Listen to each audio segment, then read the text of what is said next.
Sorry, there were a few other individuals.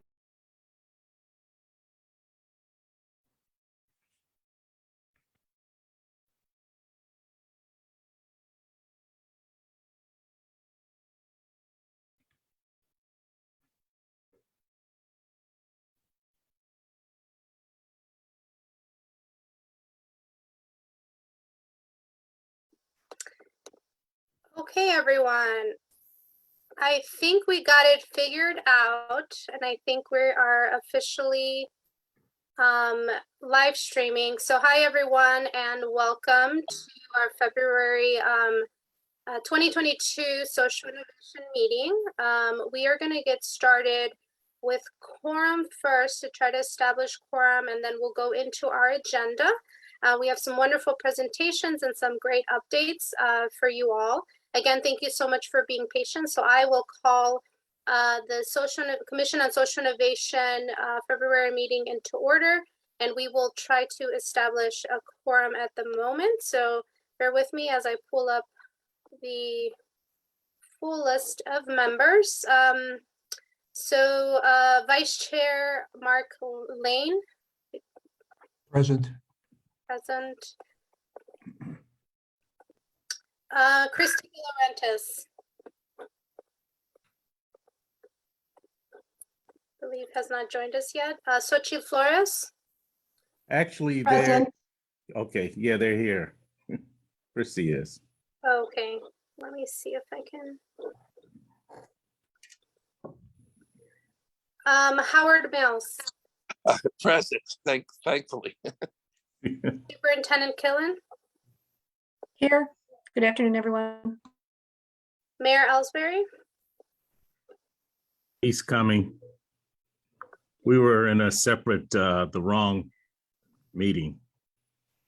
Oh, there he is. He is present. Alderwoman Maria Haddon. Present. Ana Guajardo. Has not joined us yet. Carrie Thomas.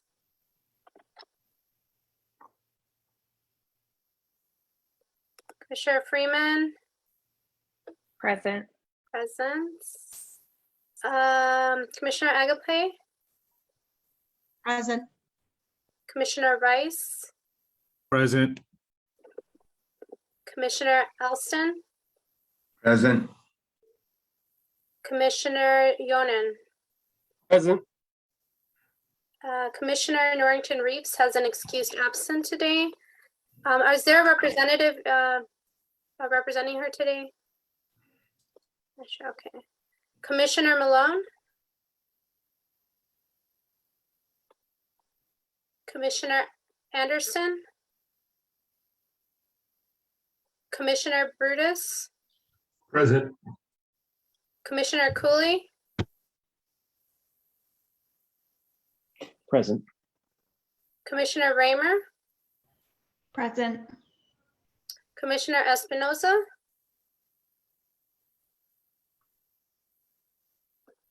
Don't think she's present.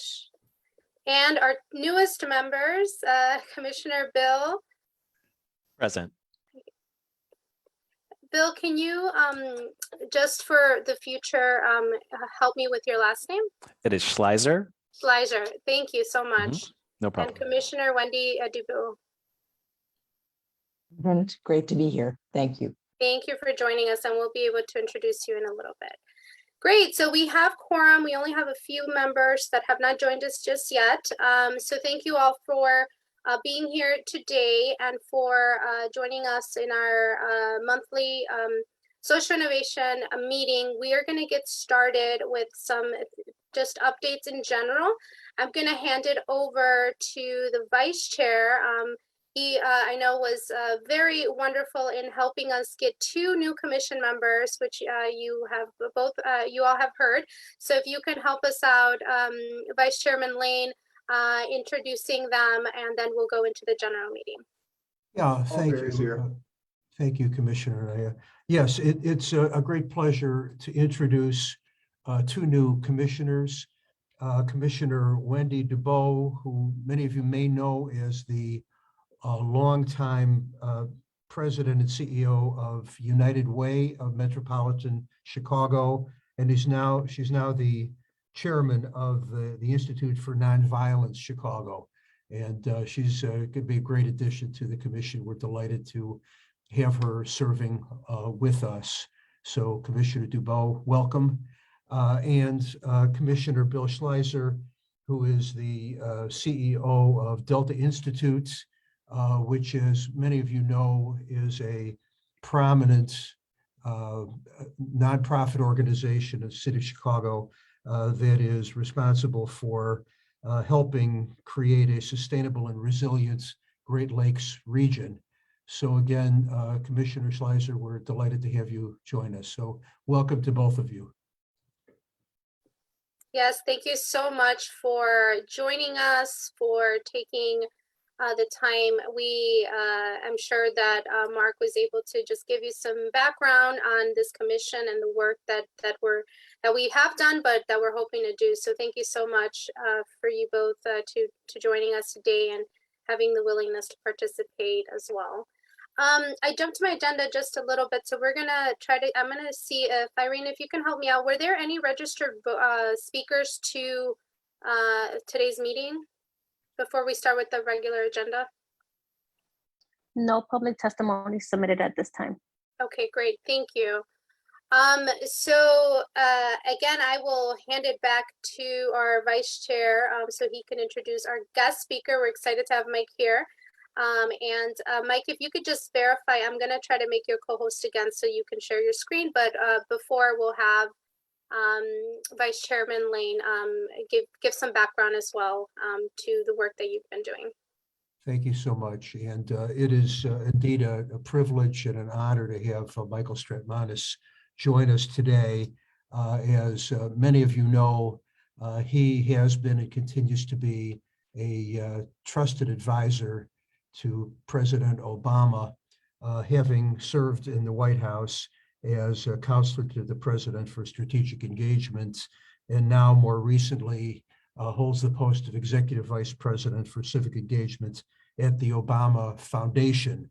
As all of you, I'm sure, are aware, the foundation, the Presidential Center, the library are going to be extraordinary additions to Chicago's social impact landscape. And it's in that context that Mr. Strautmanis joins us today. He and his team have made it a priority to have a pipeline of diverse talents work on the building of the center. And he has really established a pipeline of diverse talent in the construction trades.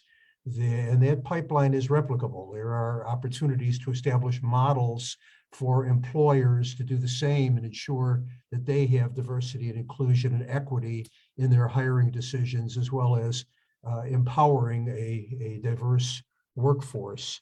So he's going to share with us ways in which the foundation might collaborate with the county in developing a model others might follow to mobilize a diverse pipeline of talent in the construction trades.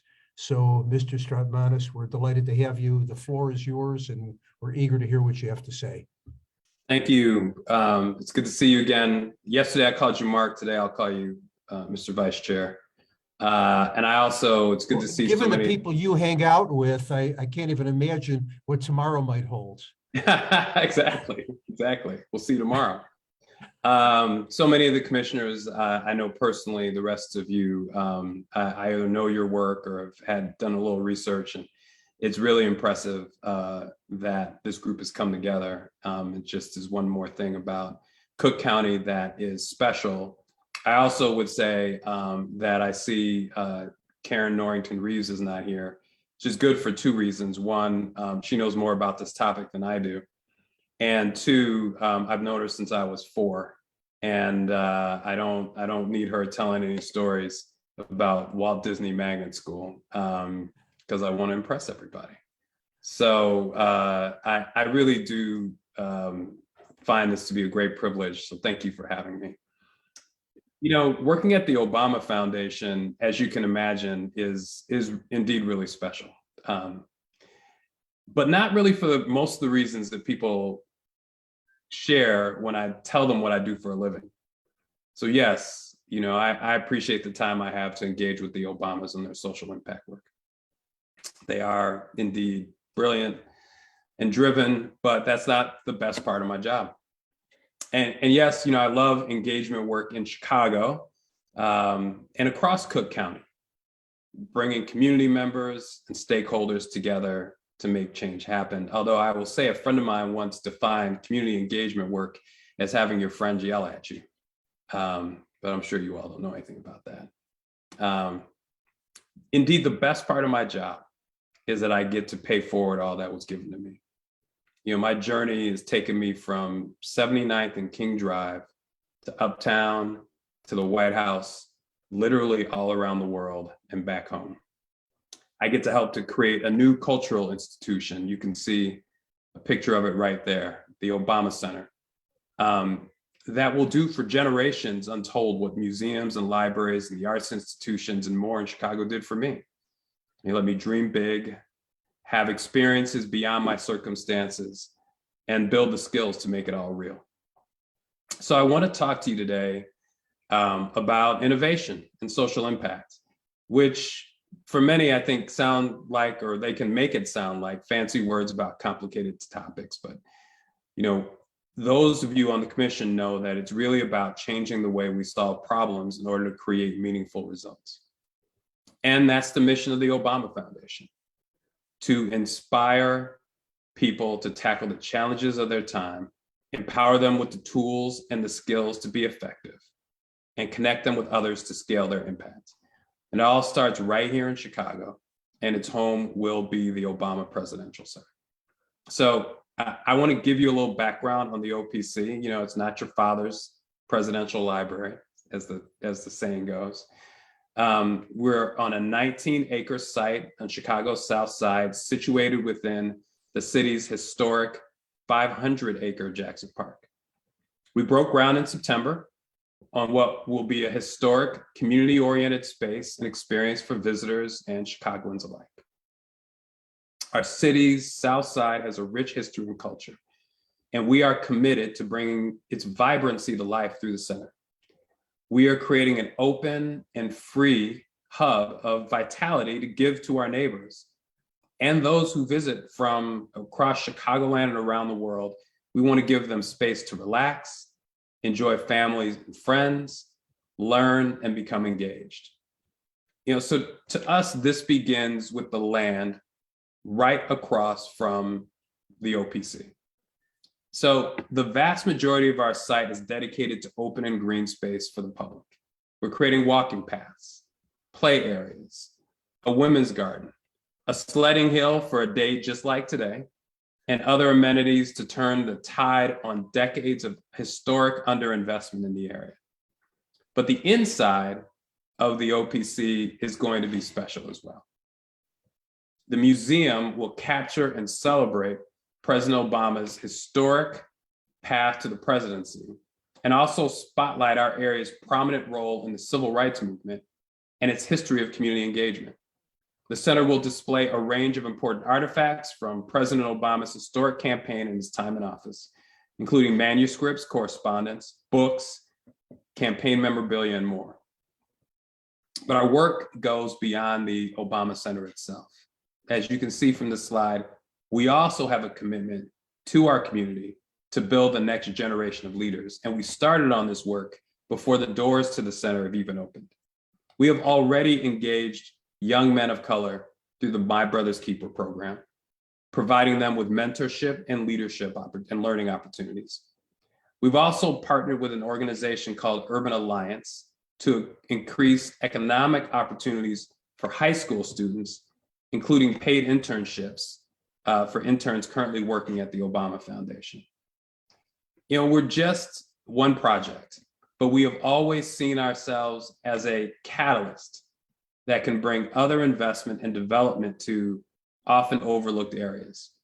But to make the most of this moment, it required us to have a long-term development plan and to help organize the many community leaders, entrepreneurs, and others to determine what steps we need to take now that will help ensure the entire community benefits from this project. That is the goal of a nonprofit organization that I want to introduce to you. Don't worry, I'm going to talk about workforce in a minute, but I couldn't miss the opportunity to share some of this with this commission. This organization is called Emerald South. It's led by a dynamic leader in our community named Guion Foreman. It engages with community leaders and neighbors around the area. It's creating work streams to help build community wealth, like boosting small business corridors near the center, beautifying vacant lots in the area to increase home values and reduce crime. We're just getting started, but engaging with Emerald South is just one way we're ensuring that this project becomes a model on how to do grassroots-led economic development in communities. So that's our work of the foundation writ large. There's a lot in store. We are really excited to bring it to life. I mean, as you can tell, the center is going to be a different kind of place. It's not going to be some hushed space to tiptoe around and be all quiet and reverential. President Obama doesn't want it that way. He wants something comfortable and fun and accessible. And to reach that end, we have to start that way from the beginning. We have to build it in a different way too, which means we have to take bold steps to create an inclusive workforce, an inclusive work environment. So I'm going to start talking about workforce with a simple fact that you all know. People of color across the board face barriers to jobs in the construction industry. Black people are just 6% of the construction workforce in this country, according to Bureau of Labor Statistics. After decades of rhetoric, protests, programs, and more, we have made progress in breaking down barriers to these careers. And many of you, which is why I name check Karen, but others have been on the front lines of this effort. But we all know that it isn't good enough. So this is where we are. 6% of the construction workforce in this country is Black. That's low, unacceptably low. But I think what I've learned over the past few years is that change in this area can happen. So I think, and Marc, I really appreciate you sharing this with your fellow commissioners. This is not insurmountable. This is not impossible. And I want to share with you a few techniques that we've used to make a difference. So when I joined the Obama Foundation to move back home 6 years ago, I faced this challenge. We have a high-profile construction project in the south side of Chicago. We know we have to have a diverse workforce. So what did we do? Step one, we listened, and we listened, and we listened. And we built a strategy, and we got feedback, and we made changes. We held meetings with community members. I mean, I was in, it's hard to remember this with the pandemic, but I was in, you know, the basement of the Treasure Island. I was in co-ops, I was in senior buildings, I was in churches. We were at the YMCA on the South Side, listening to get feedback. We met with organizations like ASIA, the Black Contractors United, workforce development experts, construction firms, philanthropy, and government. I held the first outreach meeting on construction in 2016, more than 5 years before our groundbreaking in the summer of 2021. Now, the groundbreaking was delayed more than I expected, but that's another session. And we'll actually, if we're gonna have that conversation, we probably should have it over a couple of drinks. We also created an advisory group, the Foundation's Diversity and Inclusion Council, a group of over 20 professionals from all backgrounds, races, and identities who had proven experience and results in creating access to opportunities in a wide range of sectors, private, public, and nonprofit. That group is co-chaired by local leaders, Connie Lindsay, who just retired from Northern Trust, Melody Span Cooper, a local business owner, and Bill Von Hain, who's at Exelon. This is a tough group. They came in as partners with their own well-earned reputations for results, and they weren't going to let those reputations be damaged by this project. So they gave us best practices. They held our feet to the fire. They celebrate our successes. So here's what we learned in construction after a bunch of listening and advice. The role of the owner matters. Too often, organizations and stakeholders in and around the construction industry have a commitment to diversity, but the owner does not. Yet, all the incentives come from the owner. If all they want is the project built on time and on budget, and diversity isn't a business priority, not a rhetorical priority, but a business priority, no diversity program will succeed. When we began on the construction of the Obama Center, we set an overall goal of 50% diversity, which is well above the industry standard.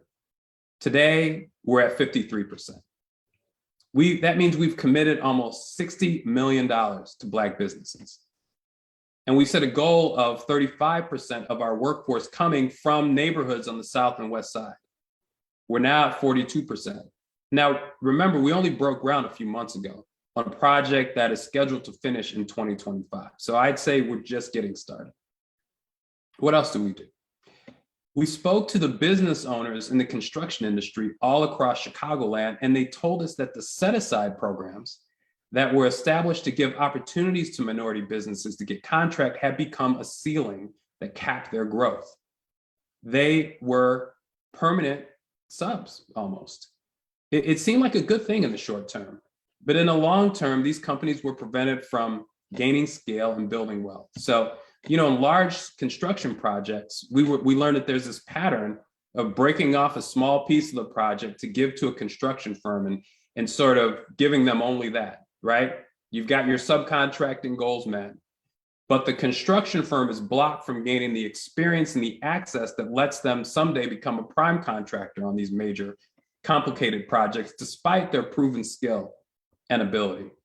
So on the advice of our Inclusion Council, we decided that any firm participating in our RFP process to be the builder of the Obama Presidential Center would have to provide evidence of a serious and long-standing commitment to diverse representation, community engagement, and inclusion. That statement moved the market and empowered minority-owned firms across the city. Because guess what? The majority-owned large firms did not have a long-standing track record of that. So they had to partner in a different way with the minority-owned firms. So ultimately, we selected Lakeside Alliance to be our builder. It's a partnership between 4 of the largest, most respected African-owned firms in Chicago, firms that compete every day for business against each other. They came together and they went and interviewed other large, majority-owned national construction firms to see who they wanted to do business with. See, Lakeside showed us a willingness to do the hard work necessary. So they came together with Turner and to overcome the obstacles that make it difficult to create meaningful diversity. Then we talked about the barriers to entering the construction trades to labor, to assist agencies, workforce development organizations, and people in communities who came to meeting after meeting on their own dime with no reward, just in search of opportunities for employment in their neighborhood. And so we decided to partner with organizations who are innovating, working across barriers and bringing together the construction industry to lock in and scale strategies that are successful. So this group that came together on workforce, it's called We Can Build It. I like that name. It includes it's Obama. We got to have some Hopi stuff in there. So the We Can Build It consortium, it includes the Chicago Women in Trades, Revolution Workshop on the West Side. Revolution Workshop works with formerly incarcerated people and people who are justice involved. And it includes Elder Ford at St. Paul Community Development Ministries, which has a successful pre-application apprentice program. It helps people with what they need to be able to pass the test to get into the apprentice programs in the first place. And then finally, we connected with Hire 360, which works with all of the contractors, subcontracts, developers, and the major builders in the city to help people overcome barriers. So that allowed us to kind of overcome this present workforce dynamic where these Black communities, Latino communities are underrepresented and opportunities for them to succeed are limited and inaccessible. I mean, we want to make sure truly every single person in the community and the neighborhoods around the center has the support necessary to not only qualify for, but also find and keep these good paying jobs. So by sort of reimagining our workforce and equipping communities with the right training and tools to succeed, we've shifted our goal. Our goal now is to build a pipeline of talent, not just for the center, but for development across the entire Chicago area, city, suburbs included. Using our program, outreach, and training tactics, partnering with We Can Build It, working with Lakeside Alliance, we hope to create a powerful long-term change in the current workforce. And we look forward to a day that every project in the Chicagoland area reflects the diverse communities that surround us. And we're already seeing dividends, seeing some of the numbers to date. We've been able to get 108 candidates who've come through We Can Build It, placed on jobs outside of our project, right? So we didn't build this just for us. These people are getting jobs to work on construction projects across the city. And our goal here is to create this model for diversity and inclusion that we hope can be, and this is one of the reasons why I wanted to come speak to you, can be embraced by projects across the county, providing opportunities for populations to launch meaningful, well-paying careers. So this pipeline, we want it to be accessible to everyone in the Chicagoland area. But look, at the end of the day, this is just one project.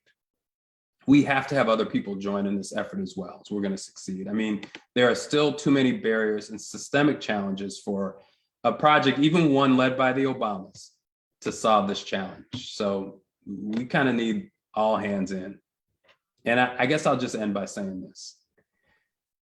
Help people join us.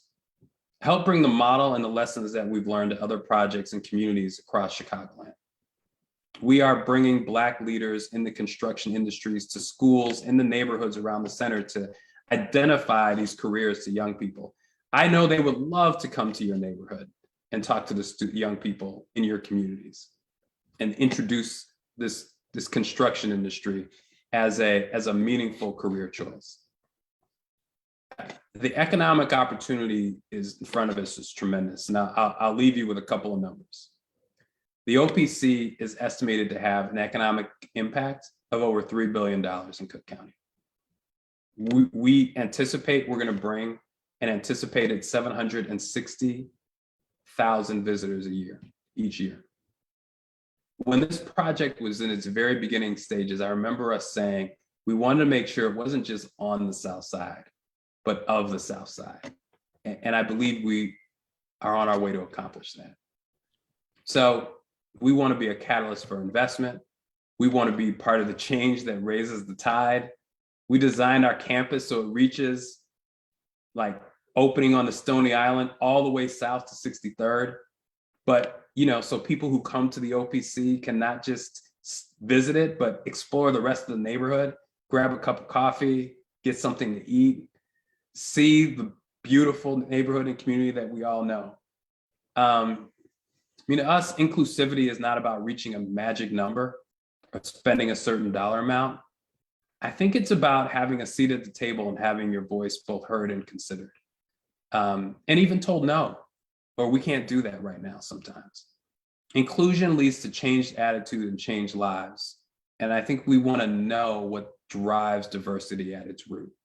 So that's why we work so hard to create this inclusive process. I guess we could have done it differently, right? We could have hired a builder, given them the responsibility, pulled existing tradespeople from other projects and have them work on the Obama Center and not really have changed the dynamic in the industry. But I work for the Obamas and they don't do what's easy. They do what's right. I hope that we can have a dialogue today and in the future about how to increase inclusion, no matter what the project may be. And I thank you for your time. Well, Mike, thank you so very much for your inspiring presentation and your extraordinary leadership in this very important area. You know, the commission is known as having a mandate to incubate actionable social policy recommendations for the county board. But it has another function as well, and that is to be a convener, a collaborator, a catalyst. And, you know, I think I probably could speak for all of us in saying it would truly be an honor and very effective if we might explore ways in which the commission might collaborate with the foundation so as to learn lessons from what you're doing and how you've done it, and spread the word to the business community writ large throughout the county and beyond, and to leverage this thought leadership and scale it so that other communities might follow suit in empowering their business community. So let me open this up to the commissioners for any questions they might have.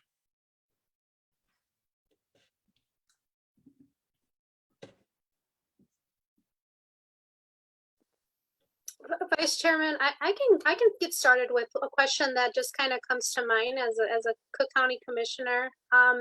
I think one of the areas you captured it perfectly about the difficulty we have with diversifying certain fields, especially around construction.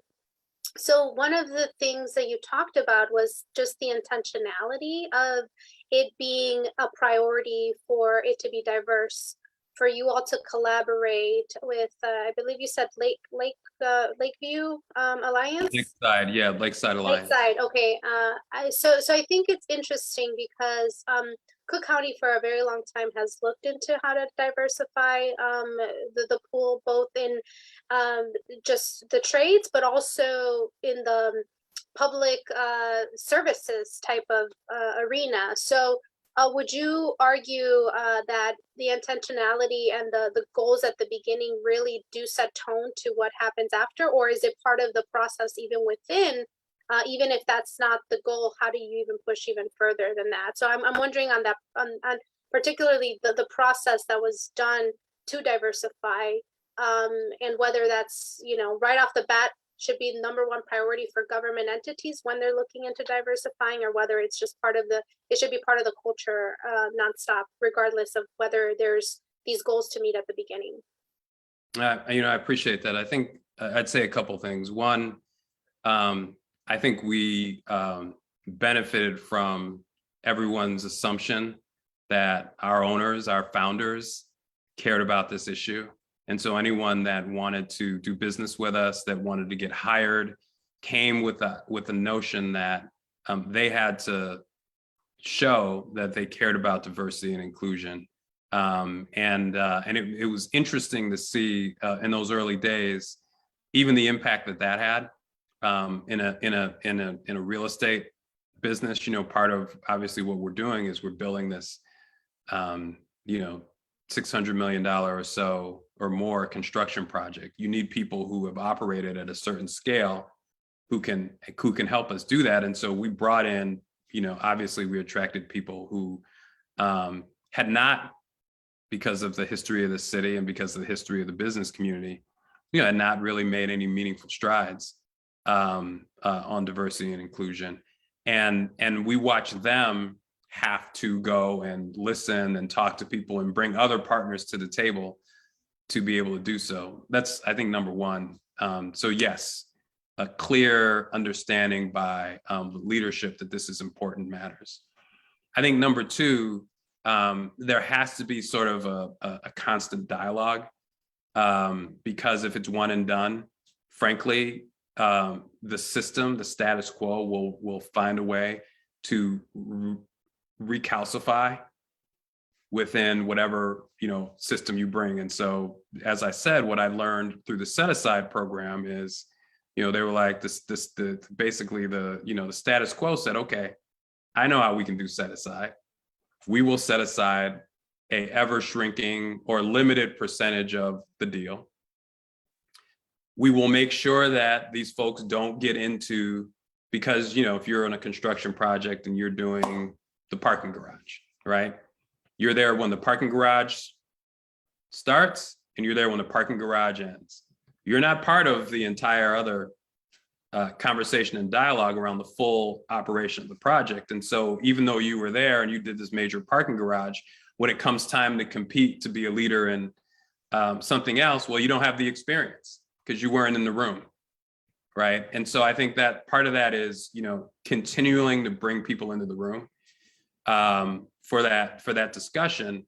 And then what we've seen happen is that then you're empowering the business leaders themselves, right?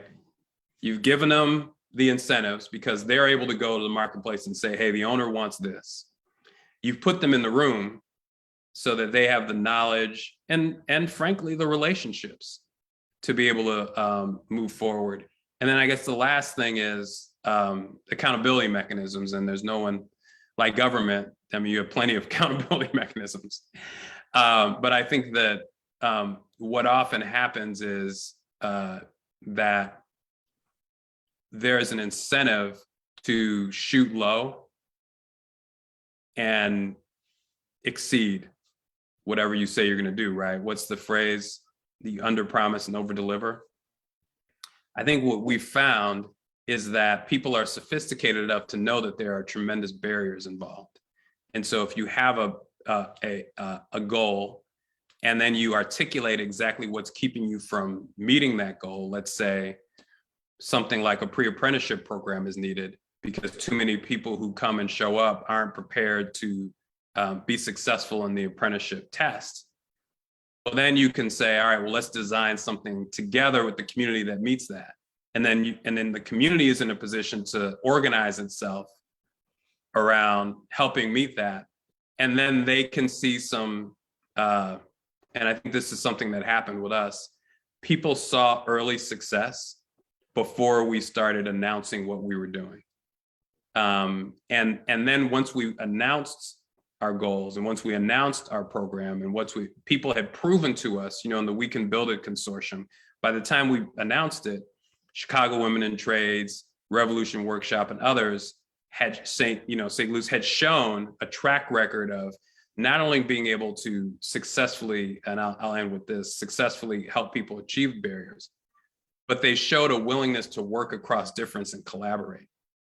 Because I think where we are today is, and I think this is a part of your mission, the challenges that we have today are intersectional.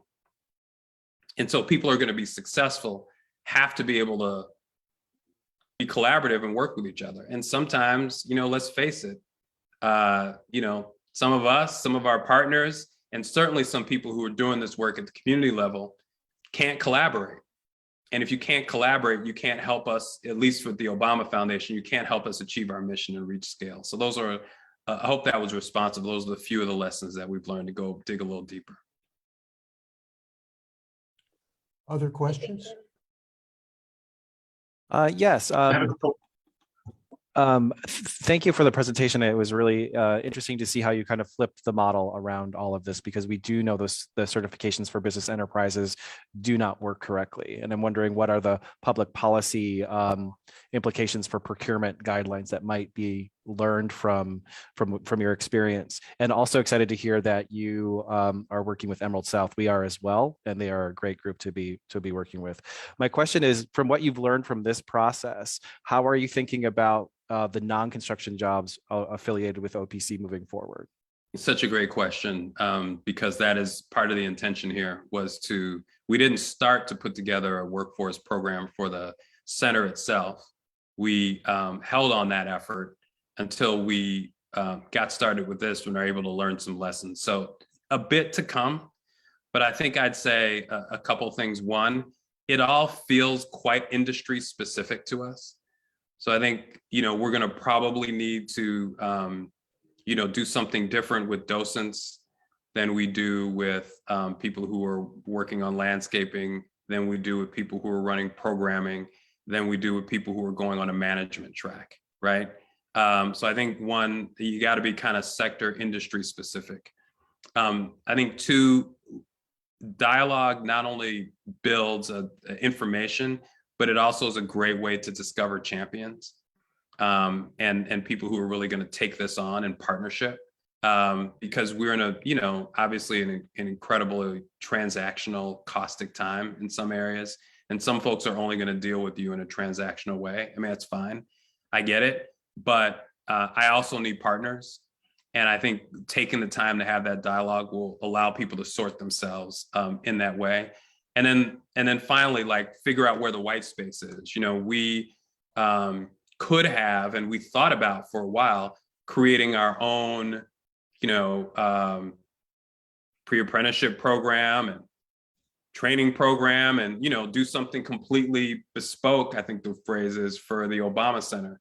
But what we learned is that would only displace effective programs that were just starting to tell. And so I think we're going to have to think about, where's our role? And I think our role, and I think this is where probably we have some common cause with you all, I think our role is to catalyze and convene, and make sure that we, through that, give attention and resources to successful interventions, projects, and programs, and also, and I hate to use this word, but I will be willing to fail, which is why we want to do things before we talk about them, because that gives us some space to try things and to have them not go well before we make some big splashy announcement. Other questions? It's Howard, Mark. I have a quick question for Mike. Mike, it's Howard Males. We've met a long time ago, but one of the things that we're grappling with, especially within the county, and is on the president's mind, because John Rogers raised this at our last meeting of her economic advisors, is the very definition of small business. What is a small business? And many legal definitions exist that I believe John and others on the council were arguing are very old definitions. There's a new workforce, and the workforce is defined differently than just 20 or fewer, full-time people. I'm wondering how the OPC has grappled with the definition when you look at small business and seats at the table. And if you can help us, because it's also something that I've created another subcommittee within our Economic Development Council on small business. It is a focus point for us, and I know it's been for you. How have you solved it, or on your way? Thanks. I can't say we've solved it, and it's thanks for saying hello and asking the question. I think it starts with the commitment from, and this is really at the board level, where Marty Nesbitt, our chairman of our board, John Rogers, and others sort of are insisting that and giving us the permission to do things differently. And I say that because, look, there is a pattern and practice to doing this work in Chicago. And there are certain numbers, there's certain people you work with, and you move on, right? We've seen that happen as I did my research around the city in over the last several decades. And I think we determined that that's one of the reasons why we haven't seen appreciable change in wealth building. But a lot of things are different. You look at Helene Gale at the Chicago Community Trust and her commitment to wealth building. You look at the Cook County commissioners. You look at the business community and the business leadership. I think there is a commitment to look differently at things. And so where we have gone is we've sort of redefined, and we haven't really articulated this in any kind of this is not going to be as precise as I want it to be. But I think the word I would use is it's wealth building. And I think that if you're at wealth building, then not only do you think about the size of the small businesses differently, I think we have sort of targeted different sectors for opportunities, because the economy has changed, which means that the professional services economy is where so much wealth is being created and moved. And again, and this is why business diversity is such an important part of workforce diversity. If we want this to be sustainable, I don't want to establish an operation in which the Obama Foundation is the only business entity in our work that is driving diversity. I want to put that responsibility on our vendors. I want to put that responsibility on our subcontractors. I want to put that responsibility on those who are competing to have President Obama come speak at their event. And so I think in doing so, it really cascades, is the way I'd put it, accountability throughout the sector. And then you get the marketplace kind of working for you. And so, the last thing, just an example of that is,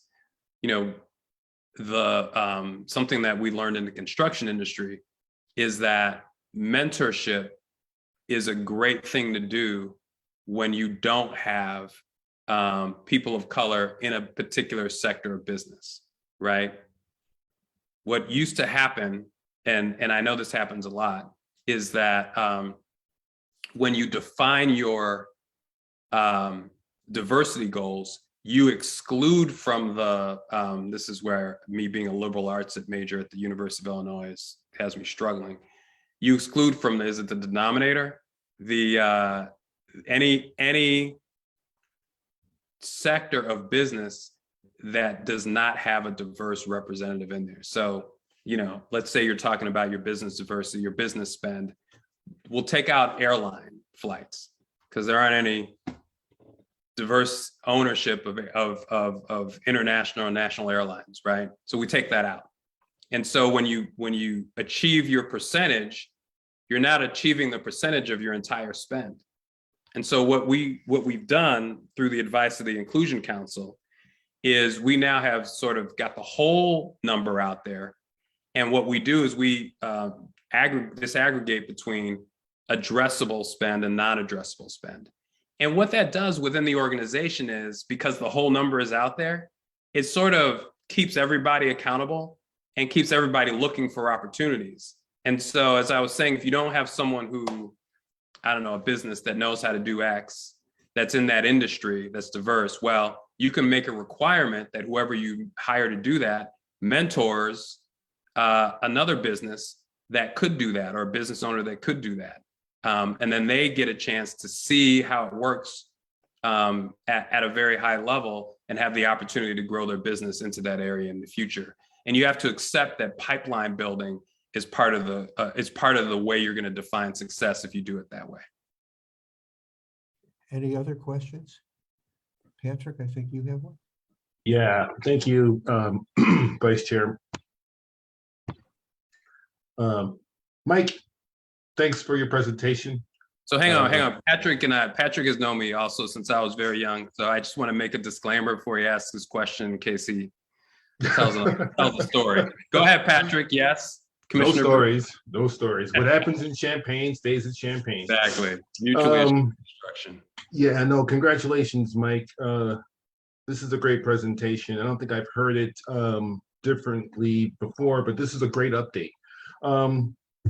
So I congratulate, the foundation and your work at leading this on the, diversity, inclusion, and minority procurement and participation goals of 50%. That is huge because that exceeds the cities, where I work is 26%. That exceeds the federal government where you used to work, which is 30% DBE on all federal contracts. So this is huge. And so that's a great commitment from the president and his and First Lady to have that as a goal.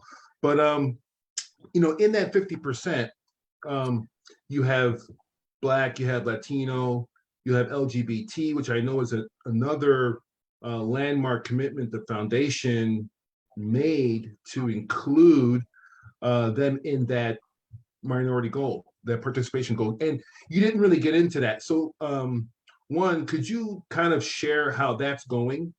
Sure. Certainly with the LGBT, because I think that's this landmark. But also if you're able to share some numbers with respect to how that recruitment of vendors and contractors is going, like with a little bit more finer detail. And also one more last pivot. on our end at the city, we've been noticing a trend where the construction costs have increased due to, you're smiling, so you guys have experienced that too, the rising cost of supplies. So are you guys experiencing that? And if so, do you guys project any delays in the completion of the project? So Sure. Great presentation. If you could run through some of those, that'd be great. Thanks, Mike. Yeah. So last question first. No delays. Mostly because President Obama keeps saying no delays, and so there are no delays. And quite seriously, we're on track.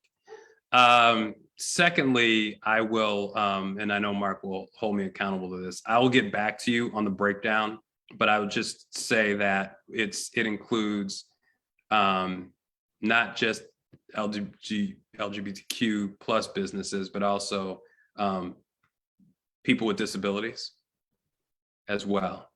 And what we've learned, and that's in part because if you look at our Inclusion Council, it has representation across the board.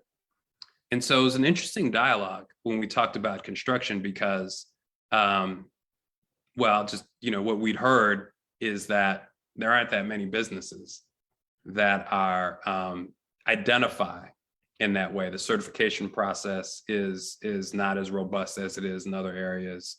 There are a lot of businesses, and I think, Bill, this may be what you've been alluding to, who don't want to certify, who find it to be a burdensome and a limitation rather than an opportunity. One of the commitments that we've made is to help businesses and vendors that we work with to certify and to give them that support. But what we heard from representatives of the queer business community, the people with disabilities, is that even being designated in that way created an incentive, created an opportunity. And so we heard that people who were in the city, in the county, and in assist agencies, helping people, for example, with disabilities, start businesses and create autonomy for themselves and resources for themselves. It's the same dialogue we find in minority communities, right? Business opportunity helps you create autonomy and control your own destiny. What we heard is our designation was a tool for them. So they could come to their next meeting when they gather people and say, look, the Obama Center really wants these businesses out there. Let's go talk to them the next time they have their outreach meeting. Maybe you don't have your business set up to be able to take advantage of that opportunity, but you're going to be in the room, first of all, with a bunch of other contractors and others who are going to be working on projects after the Obama Center.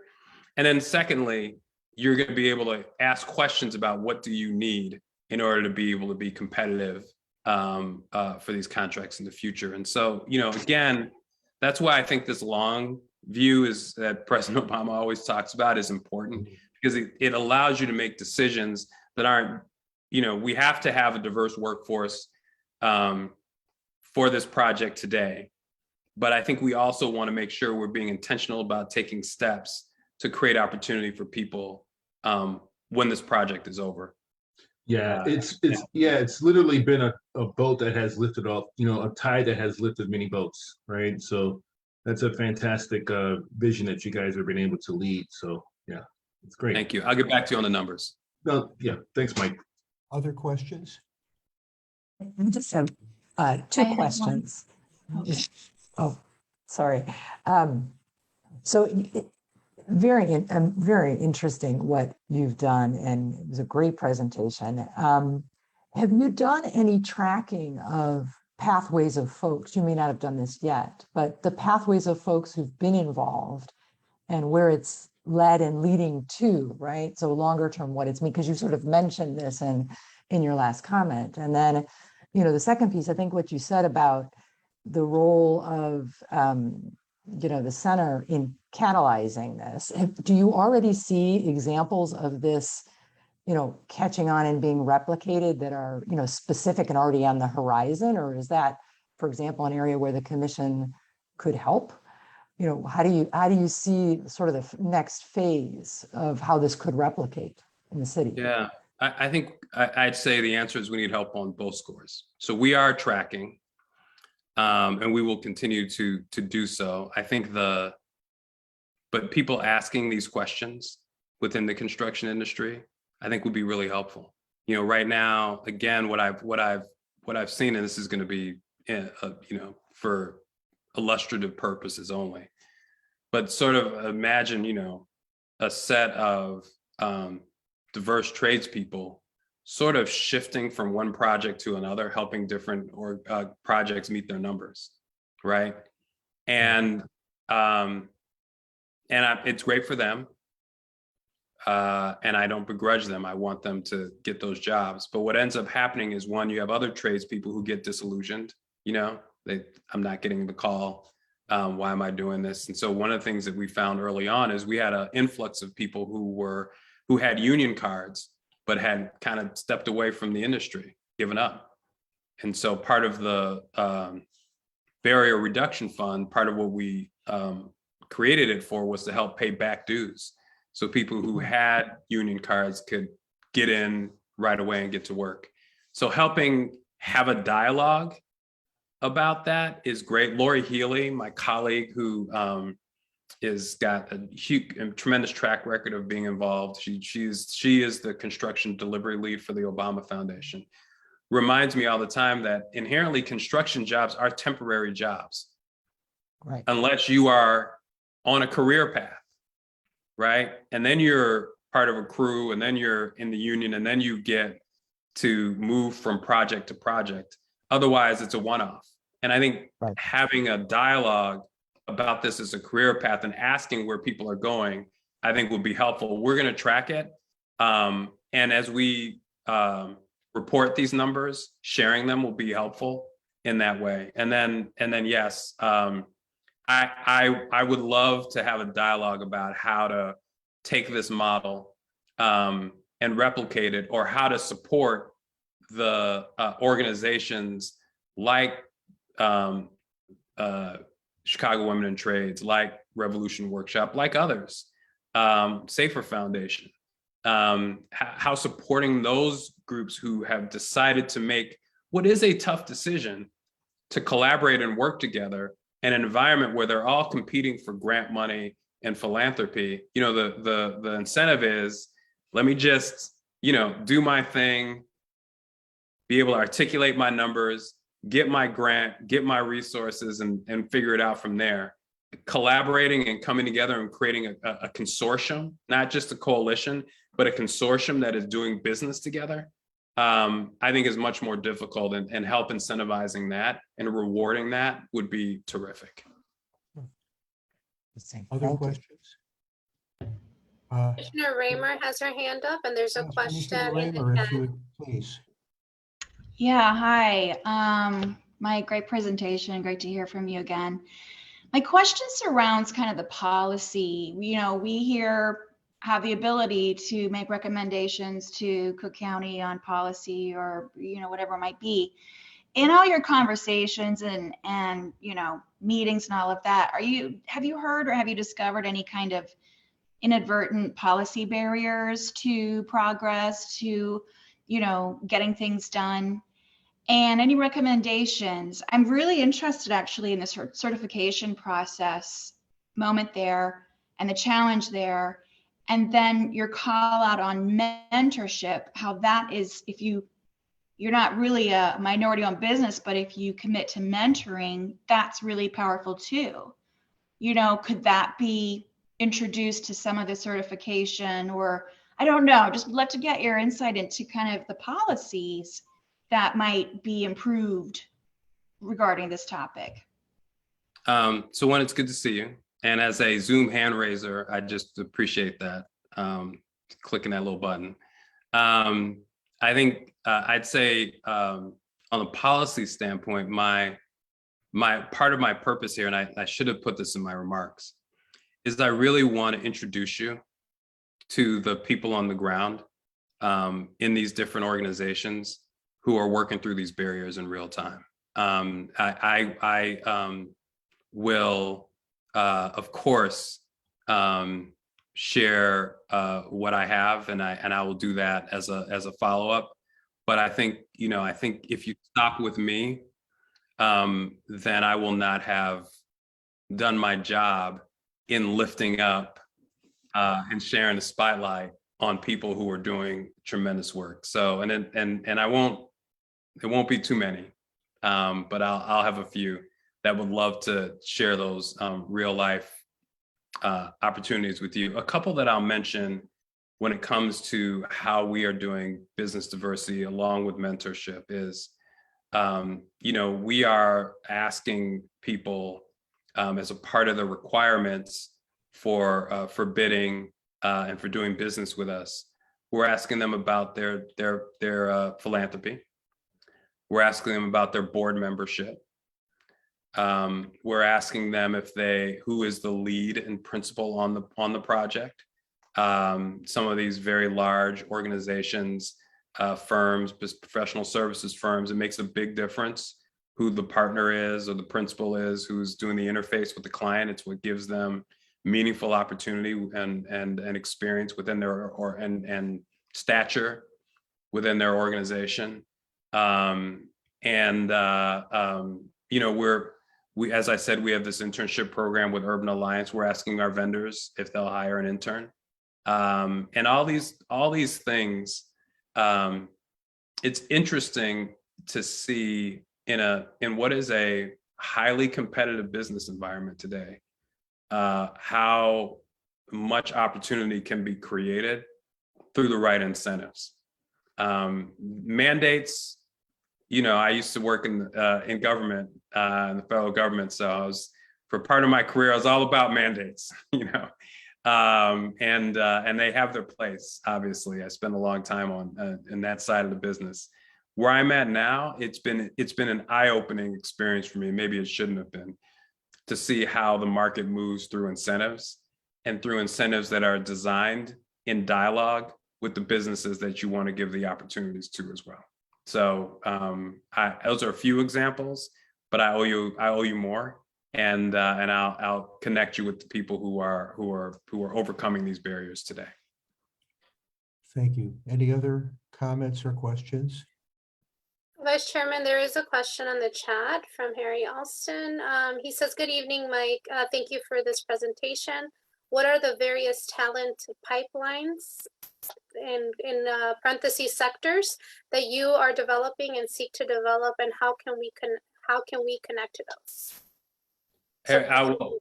It'll be another follow-up, because that will go into, we're not there yet. We're still learning lessons from this, and we're still in the process of determining what needs we'll have at the center itself. I mentioned a few of them. I should have mentioned we'll have a restaurant. We'll have a branch of the Chicago Public Library. We'll have, as I said, docents, management, people, facilities,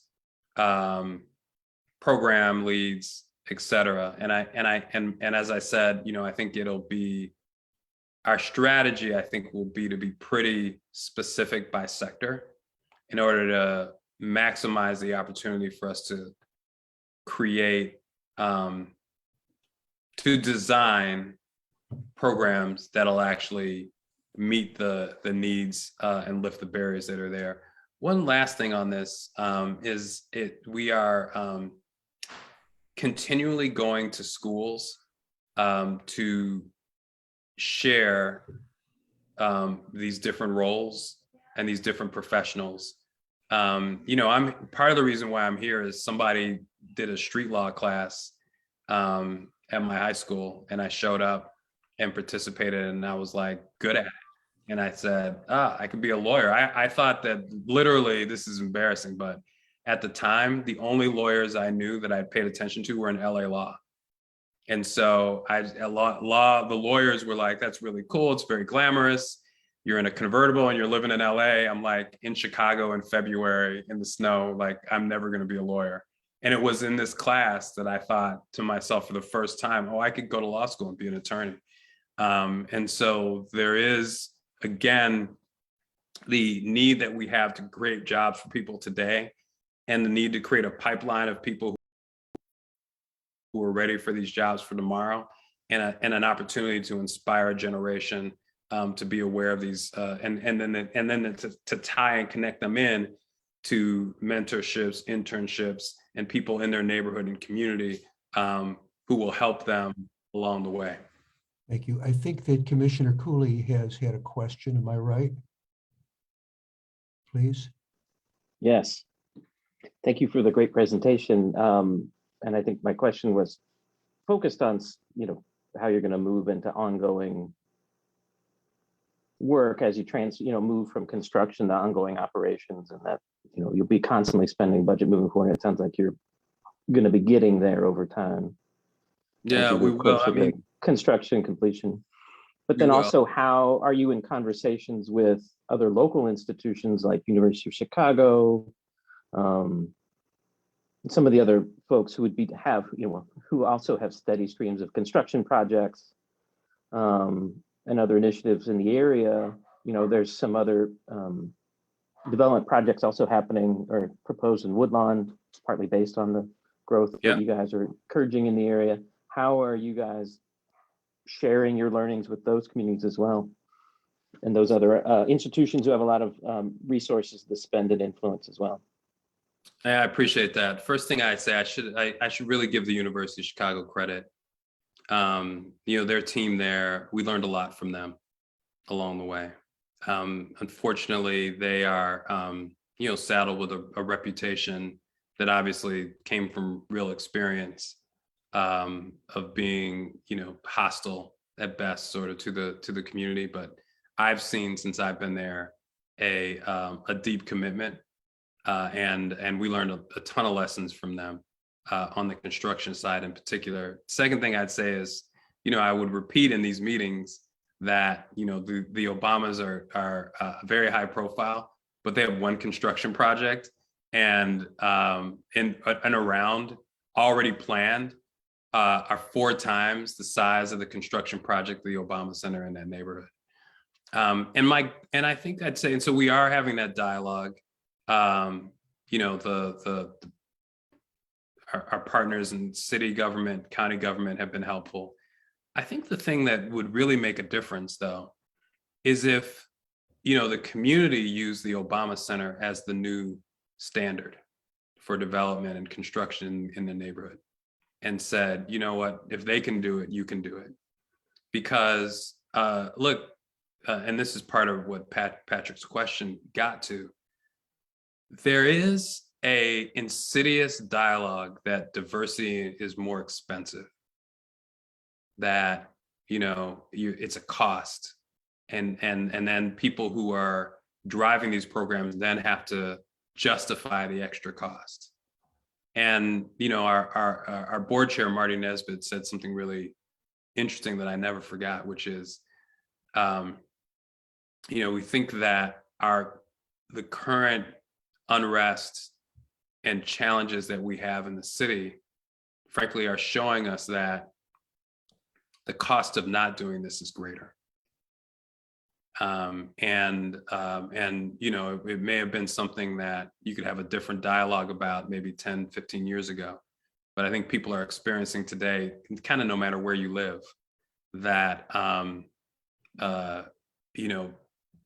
there is not a viable alternative to building opportunities and pathways to meaningful careers and jobs into every part of our neighborhood and community.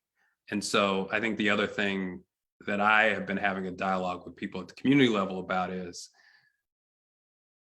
leverage us. This is how we want, and by the way, doing this will, I believe, help with the questions around displacement and gentrification that are alive right now. Because if there are no standards for development in the community, then anybody can come in and do whatever it is they want to do.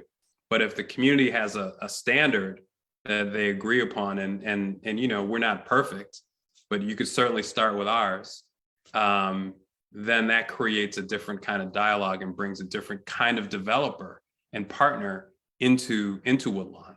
And I've been excited to see that catch and start to have a conversation along those lines as well. Any other questions or comments? I have a couple, if I may. I echo my colleague's view that this presentation has been extraordinary, and we would welcome the opportunity to leverage what you are doing because it impacts all of our lives in ways obvious and not so obvious. So a couple of observations. One, culture starts at the top. And the Obamas obviously have set a standard in, I almost said everything they do. I don't know that. And lots of things they do. I do know that. And that also holds true for other necessary or desirable stakeholders within the constituencies you're seeking to reach and touch and motivate. So I think one of the things that the commission, I think, is particularly good at is defining and communicating value propositions to necessary or desirable stakeholders. And if we kind of pull back the lens, what you're doing has a growing universe of different kinds of stakeholders who will either benefit from what you are promoting or will suffer the consequences if that is ignored or abandoned, or that opportunity is squandered. So one of the things that I'd like to explore, and Mike, if you are willing, to have you and your team work with us in defining how we might educate those particular decision makers within the community with the view toward informing them and persuading them that the way you are handling the decisions before you and how your board has made decisions really can impact their own decision-making in a very positive, constructive, and socially impactful way. So that's something that I think we can certainly take on. I'm going to kind of talk a little bit about the mechanism by which that might be accomplished in a moment. But in addition to that, I think this is, you're going to give us some names of players, actors, people, organizations. And there is strength in numbers, clearly. And as you see, the commission itself includes lots of people, all of them leaders in their respective fields, each of them leveraging their own platforms. So when we talk about scale, it seems to me that you have a very significant buy-in here this evening. And I want to see how we might work with you to mobilize that buy-in in a way that will result in actionable, positive outcomes. And there may be educational efforts, there may be small or large meetings around these topics. And to the extent that you would allow us to work with you to identify those audiences and help us make that case, because you're living it, you created it, and we're behind you 1,000%. But to the extent that you and your team can work with us and engage with us in a targeted, meaningful, and measurable way, I think that this interaction could be the start of something that proves significant in all of our lives. So I mentioned that as kind of one way of thinking about this. And then beyond that, as we learn more and as we see more, it is very likely, in my view, that we will develop actionable policy recommendations that we as a commission can incubate, develop, and see taking shape in ordinances, regulations to present to the county board for its action. And I should tell you, within the context of procurement, which is kind of peripheral or maybe direct to everything you're describing, this commission, in fact, was responsible for developing the social enterprise procurement preference. I had the privilege of drafting that legislation, which was unanimously passed by the county board, which was featured in Forbes and in other places where supply chains were encouraged to be elevated into value chains, where governments and businesses would seek to source goods and services, in that case, for mission-driven ventures, thereby affording businesses the opportunity to expand their corporate social responsibility agendas to meaningfully engage with their communities and support enterprising nonprofits and mission-driven ventures and the populations they serve. So there is a precedent here for policies that may evolve from other things we may do with you and with your team. So if that sounds comfortable for you, I would like to explore that possibility with you in a more granular way after this meeting concludes. The answer is yes. And I think the thing I love about that is that it makes me really happy that I articulated the role that we want to play. You know, I mean, we could, of course, get a bunch of big thinkers together and, you know, have President Obama call, you know, former cabinet together and come up with some policy recommendations. But I think it would be much more appropriate, sustaining, lasting, and effective if we kind of created a dialogue that allowed not only some of those ideas to bubble up, but also to build meaningful ownership and buy-in and accountability at all levels of society, government, business, community, as organized and individuals. It doesn't take that long to do, as you all have found out. So I'd love to participate in that. Well, thank you for that. And we will do our very best to take unfair advantage of you in that process. Excellent. I want to tell you also that Commissioner Aglape has very graciously agreed to take on the role of leading a working group around this collaboration and defining and pursuing those aims. And so thank you for Commissioner Aglape. It would be remiss if I did not also take this opportunity to congratulate her on her appointment by President Biden as the new regional administrator of the Small Business Administration for the Great Lakes. So congratulations to you, Jerry. Yes, we're all applauding. You may not hear us all, but you can see that we mean it. And so thank you, Jerry, for what you will be doing on behalf of everyone in the United States as the Great Lakes region sets the bar for all the other regions. But thank you too, especially now that your platter is getting even fuller, for taking this on and for working with Mike and me and making this a reality.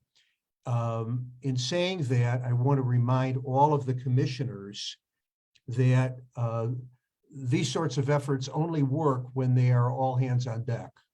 So everyone who is inspired by Mike's presentation and sees merit in what he is proposing and what he is doing, I encourage you to reach out to Jerry or reach out to me, and we will ensure that you have a very practical and useful role in advancing this agenda. Beyond that, although only the commissioners get to vote on commission business, by no means is the working group constrained to commissioners only.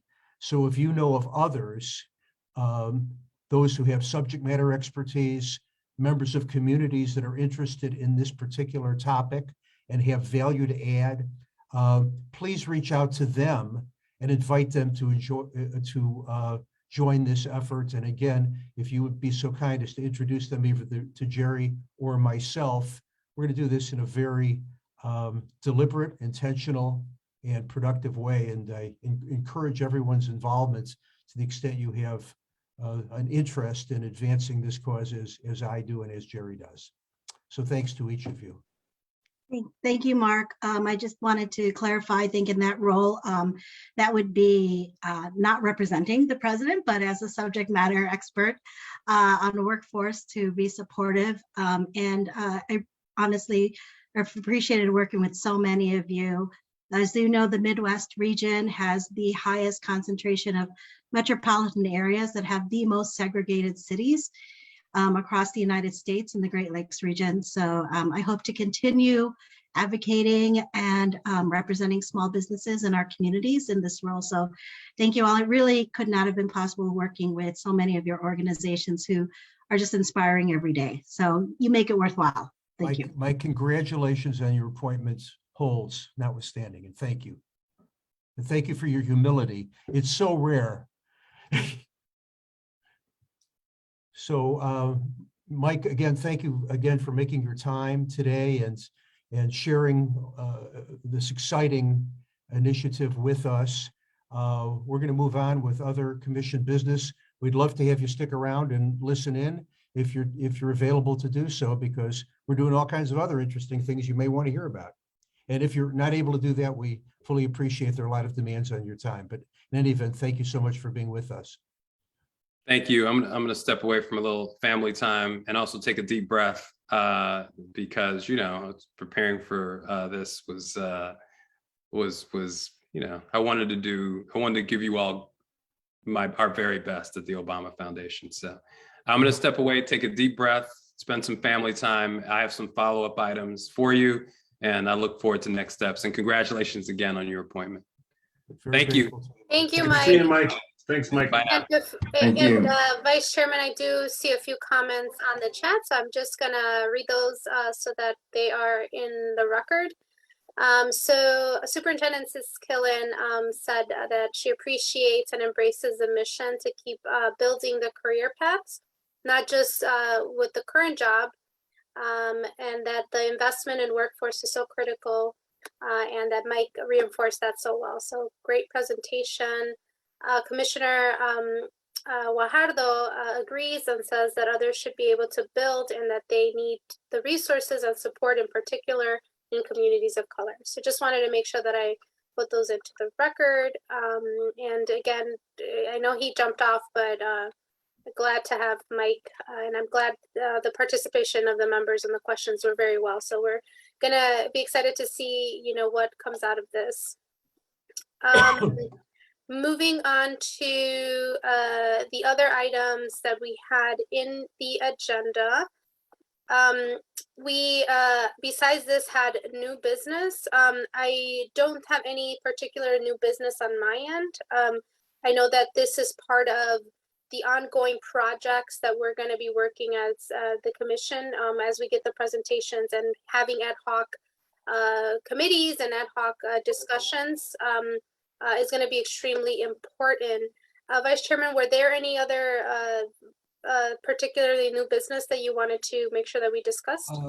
No, Chair, I think we probably, in the interest of time, should move along to the next item on our agenda, which is, if I may pick up the ball on that, the report of the working group that is dealing with the Community Investment Trust opportunity, and I will call upon Commissioner Freeman to update us on the work of that group, please.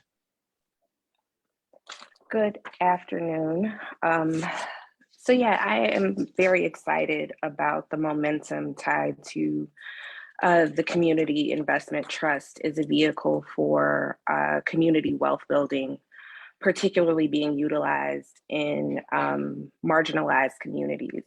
So we had our first working group meeting yesterday. So I will be submitting a written report, particularly due to updates that came today. So Marc did attend, and we had Amiel Harper, who is another attorney. So Marc, I don't know if we talked about that on the call, but Amiel works with small businesses, particularly minority-owned businesses. Other committed participants include organizations like Chicago Trends, the Southeast Chicago Commission, which is currently running an Arts and Culture Capital Lab. It's doing micro investments to entrepreneurs. And Wendy Raymer, currently from the commission, as well as Patrick Brutus. So first discussion was really to identify the framing of the scope for the working group. And some of the things that really came out of that was ensuring that we do have actionable items and trying to identify opportunities for us to leverage current things that are happening. So really around the same time, the same day that we had the presentation regarding the Community Investment Trust, that was also a vehicle that was discussed by the Chicago Prize, specifically as an example around community wealth building. So I think the timing around generating some real momentum and movement is opportune. And I think it's really something that we can leverage to move some real things forward, but in a relatively short period of time. So because the Chicago the Chicago Prize is out, the city is, really doing a lot of investments around Invest Southwest. And there is also people that are not happy around some of the results of Invest Southwest. And so there is also a hunger from a community level as far as being able to participate and receive the upside of investment from a real estate perspective. So two of the things we discussed was potentially reaching out to some other folks. I did talk to Chicago Community Trust Chicago Community Loan Fund, who recommended we talk to Chicago Community Trust. They are interested in getting involved in the working group. So Mark, you have a message in your email as well. And so we will, I think, fairly quickly start to be able to see some movement on something that we can do or that we can lift up. But the specific request would be to identify a cohort of organizations that are doing development projects and support the funding from the perspective of the engagement costs for Mercy. What we don't know is potentially, do we want to kind of stick with Mercy on a long-term basis, or is this a model that we can recreate and then avoid some of those ongoing fees? So there is still some additional financial analysis that needs to occur, but the first request would be to identify a group of entrepreneurs and organizations, social enterprise focused, that are interested in finding a vehicle to allow for community wealth building of their population. And that could happen. CCLF is having a social enterprise event. So I think it would be a really good opportunity to use that, if they're open to partnership in that way, to make that call to identify some of those organizations that could potentially act as a cohort. And then from a funding request, if there are funds that the county can identify to support that sort of pilot initiatives across those organizations then identified. And so I think, again, from a strategic standpoint, there are a number of organizations that I think would come into play and that can leverage the support that the county decides to provide. So the specific asks would be for funding. Yes, thank you. I would think it's timely to have the commission entertain a resolution along these lines so that we have some formal support for what the working group is seeking to do.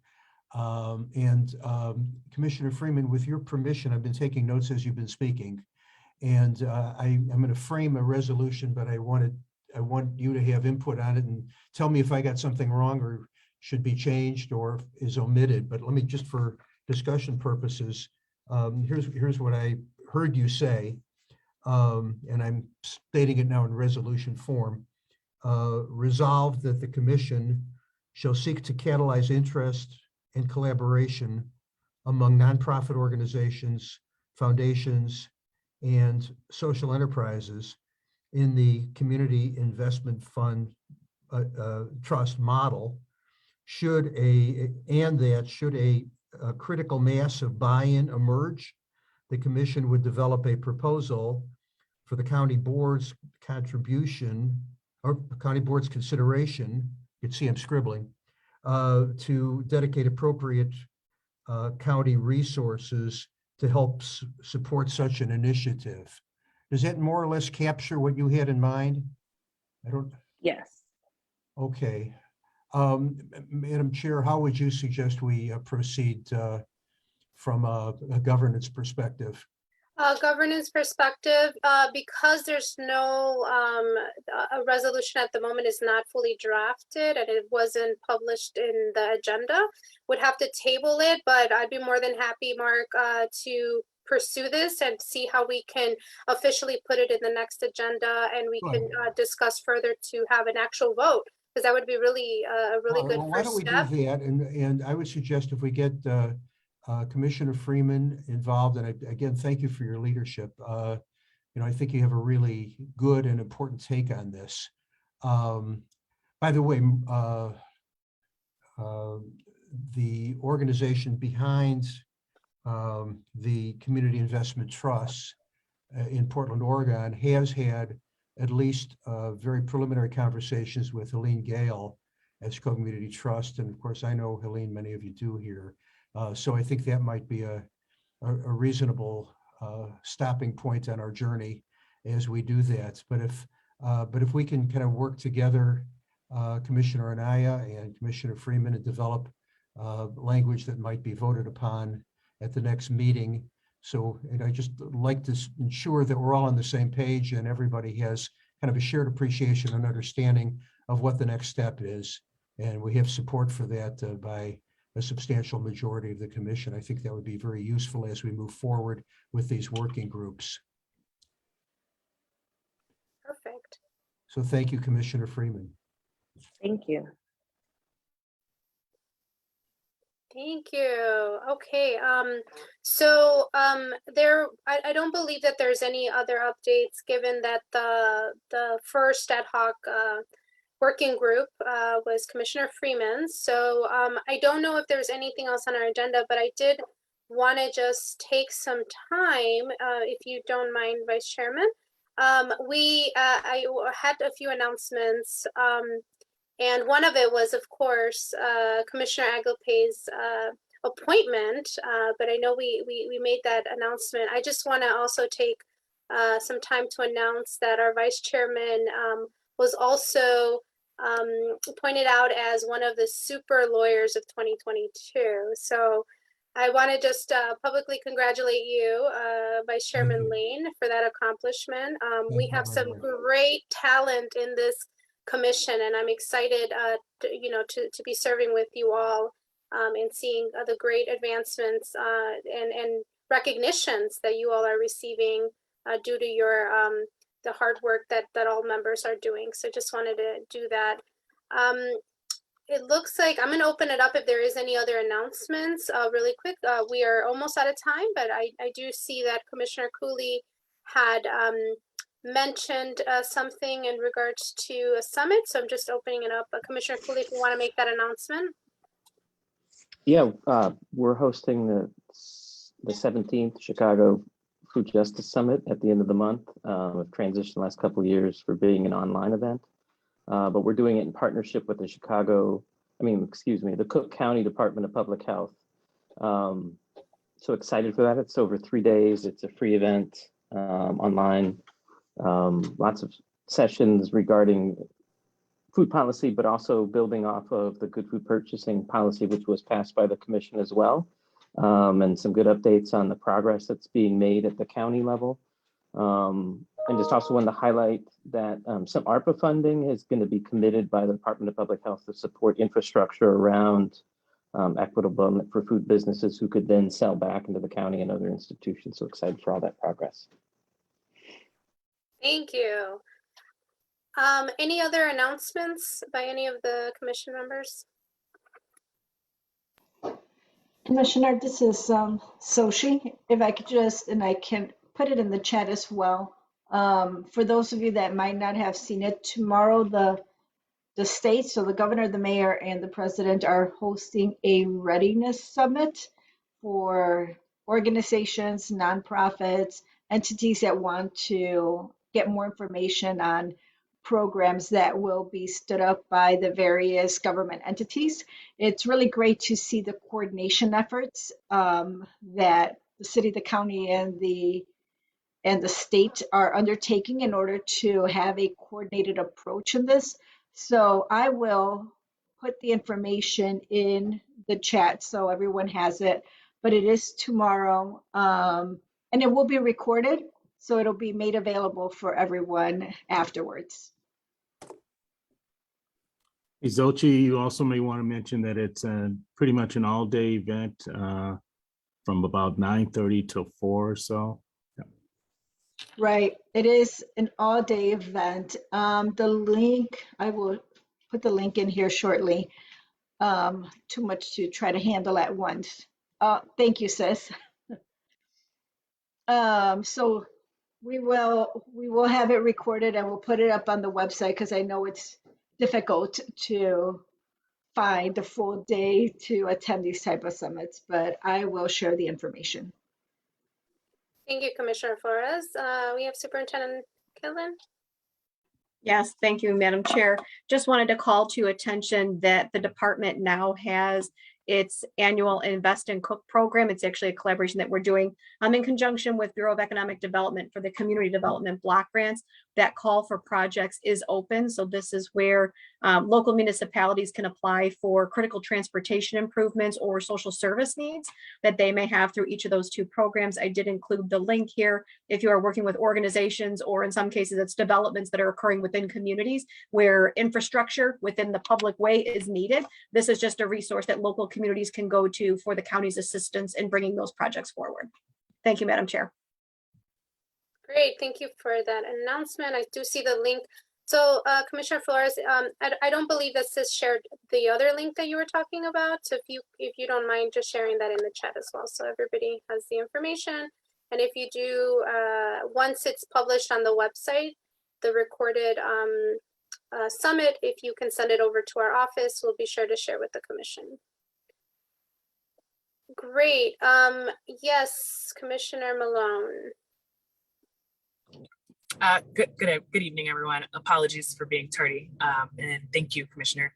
I wanted to just share with everyone that we are still working on Brownsville Lakefront, still working to be the most equitable development in the country, and working on a lot of social impact initiatives that will disrupt what development looks like in Chicago and in the county, and definitely always looking for additional partners. So if there's anyone on the commission who would like to learn more about our social impact and social innovation initiatives on the south side of Chicago, it's an $8.5 billion project. We would love to have you as a part of our working group apparatus, so feel free to reach out. Thanks.